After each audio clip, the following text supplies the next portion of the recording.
meu povo, tudo bem? Vamos para a nossa aula de Geografia 2. Tigres asiáticos e novos tigres é o nosso capítulo 19.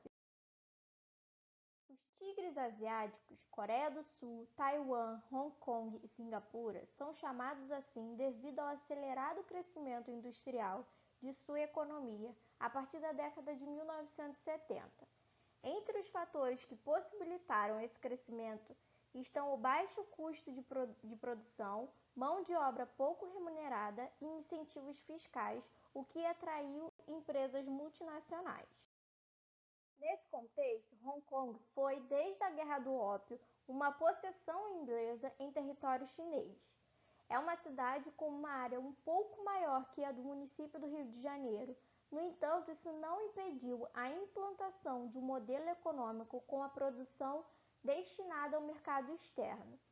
Os impostos reduzidos e os baixos salários atraíram muitos capitais, principalmente japoneses e estadunidenses. Em 1997, Hong Kong voltou ao controle chinês com o status de região de administração especial, possuindo sistema legal, moeda e tratados e negociações próprios. Apenas a defesa nacional e as relações diplomáticas são responsabilidade da China. Já Singapura, com uma área menor que Hong Kong, é uma cidade-estado que se emancipou da Malásia em 1965, tornando-se uma república independente. Tem uma das economias mais abertas do mundo e apresentou, nas últimas décadas, um crescimento extraordinário, exportando a maior parte de sua produção. Taiwan, também conhecida como a Ilha de Formosa, apresenta, devido à sua maior população, um mercado interno mais significativo do que Hong Kong e Singapura, e também exporta grande parte da sua produção. Taiwan não tem a independência reconhecida pela China, a qual pertencia até a Revolução comandada por Mao Tse-tung em 1949, sendo considerada uma província rebelde pelo gigante asiático. Taiwan apresenta governo, moeda, forças armadas e instituições próprias, além de manter grande relação com os Estados Unidos. Como outras características da ilha, podemos mencionar investimentos militares diretos dos Estados Unidos, principalmente em defesa e armamento, grande investimento em pesquisa e desenvolvimento, redução do brain drain, migração de cérebros e a política de repatriação de cientistas, e grandes investimentos na produção de chips para ampliar o mercado mundial. Por fim, mas não menos importante, a Coreia do Sul ela ocupa parte meridional da Península Coreana e possui o maior mercado interno dos tigres asiáticos, exportando cerca de 25% de sua produção. O país é o de maior destaque no grupo e também dispõe de investimentos militares diretos dos Estados Unidos, situação originada na guerra que dividiu a Península Coreana em 1953 durante a Guerra Fria. Alguns autores utilizam para os tigres asiáticos a expressão dragões asiáticos. Ambas as denominações fazem referência à intensidade do crescimento econômico desses países nas décadas seguintes à Segunda Guerra Mundial. Esses 4 pequenas unidades políticas do sistema mundial foram transformadas em plataformas de exportação, ou seja, foram usadas como áreas de montagem de bens de consumo, atraindo investimentos externos. Para a estratégia econômica japonesa dos anos de 1970 e 1980, por exemplo, os tigres tiveram grande importância porque o Japão desenvolvia os produtos que eram montados no território desses países. Em paralelo, dedicava-se à produção de artigos de maior valor agregado, enquanto os artigos de menor desenvolvimento tecnológico, como brinquedos, passaram a ser fabricados nos territórios vizinhos. Entre os fatores que explicam o grande crescimento econômico dos tigres asiáticos, podemos citar a formação de um cinturão estratégico com o qual os Estados Unidos tentaram barrar a influência da China socialista a partir de 1950, o papel desempenhado pelo Estado na política e direcionamento dos investimentos, a grande presença de investimentos estrangeiros, principalmente estadunidenses e japoneses, interessados no baixo custo de produção local, a numerosa mão de obra pouco remunerada e disciplinada, o elevado grau de flexibilidade nas relações de trabalho. Após algumas décadas de enorme crescimento econômico, como montadores de produtos, percebe-se que a partir da década de 1990, uma modificação estrutural na economia desses países. O crescimento econômico foi acompanhado de grandes investimentos em pesquisa e educação, além de melhorias salariais. Por um lado, houve uma migração das indústrias de produtos de menor valor agregado para os novos tigres, Indonésia, Malásia, Tailândia, Filipinas e Vietnã, e para as zonas econômicas especiais chinesas. Por outro, os 4 tigres originais se qualificaram para atuar em setores mais competitivos, com maior valor agregado devido ao desenvolvimento tecnológico. A Coreia do Sul é um grande destaque nesse processo, e suas fábricas de automóveis, como a Hyundai, passaram a controlar uma parte expressiva do mercado mundial, competindo com marcas de países de industrialização mais antiga, como os Estados Unidos, Japão e alguns países europeus. No setor de eletroeletrônicos e celulares, marcas sul-coreanas como LG e a Samsung conseguiram um destaque semelhante. Especificamente, no caso sul-coreano, esses grandes grupos empresariais são conhecidos como chaebols, grandes conglomerados de base familiar, muito semelhantes aos zaibatsus japoneses. O crescimento econômico foi seguido de melhorias sociais e já não se pode considerar esses países como áreas de mão de obra pouco remunerada. Haja visto que o grande avanço do IDH dessas nações. Em 2016, a Coreia do Sul ficou na 11ª posição mundial e Hong Kong, que tem os dados avaliados separadamente da China, na 33ª, à frente de países como a Dinamarca e muito distante da posição ocupada pelo Brasil. Nosso capítulo 20, ele fala sobre a China, o quadro natural e demográfico.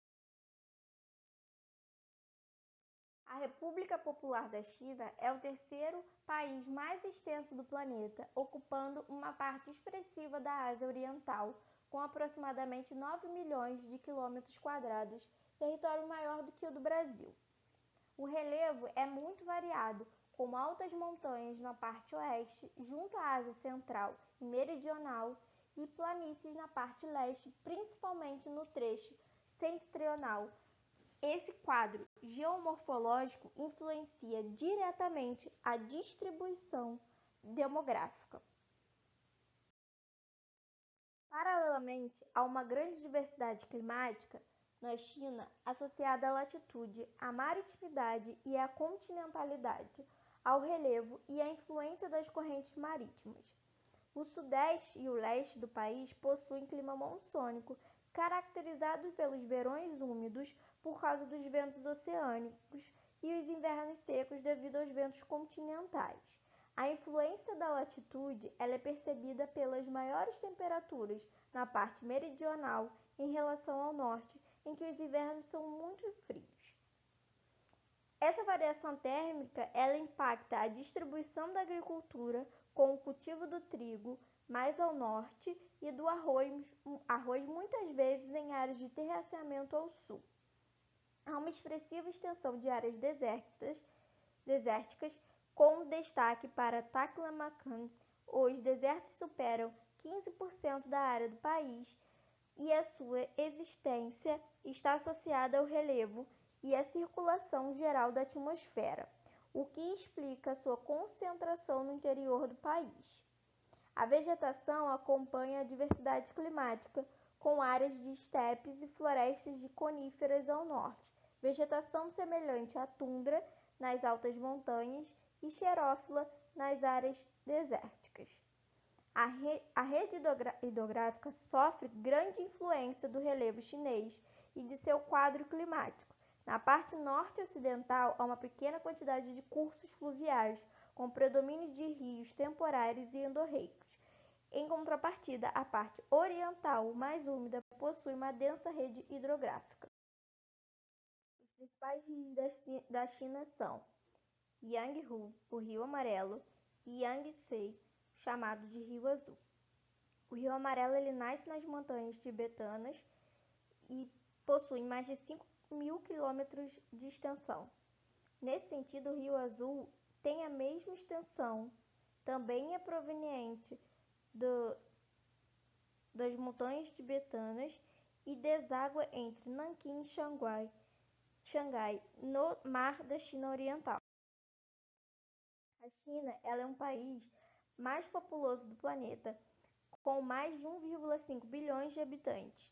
Essa enorme população ela está distribuída de forma muito irregular pelo território, com grande concentração nas áreas baixas do leste e do sudeste do país.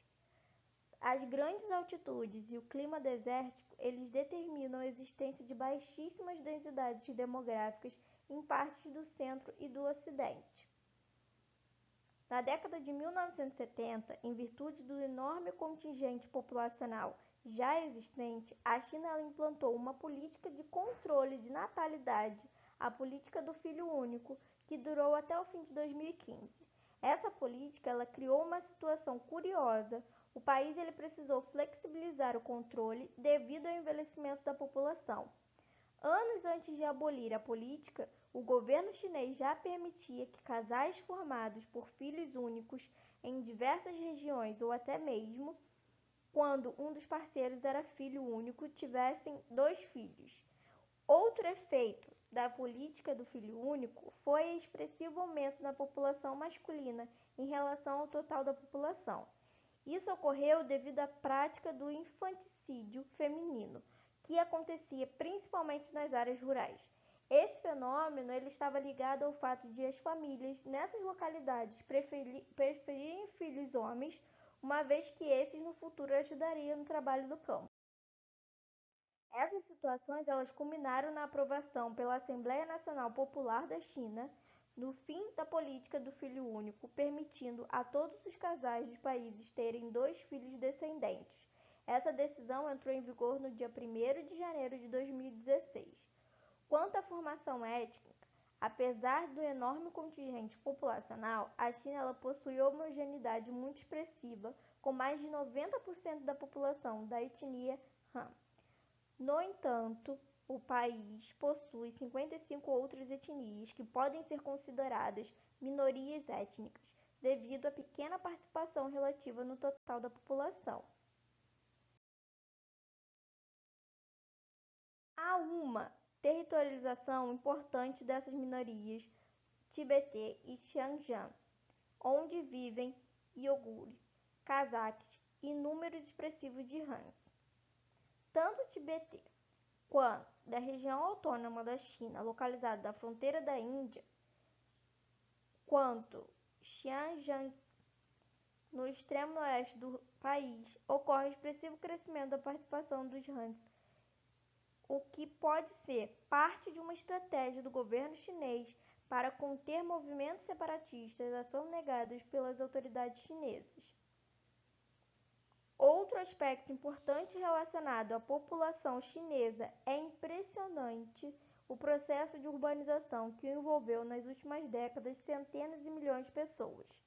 Com o processo de expansão econômica, principalmente a partir das reformas iniciadas nas décadas de 1970, as cidades chinesas cada vez mais prósperas atraíram grandes contingentes populacionais necessários como mão de obra para as atividades urbanas cada vez mais dinâmicas. Esse movimento fez com que no início de 2012 o governo chinês anunciasse que, pela primeira vez na história do país, a população urbana ultrapassou a população rural. E é isso, povo. Dúvida? Escrevam nos comentários e até o próximo vídeo.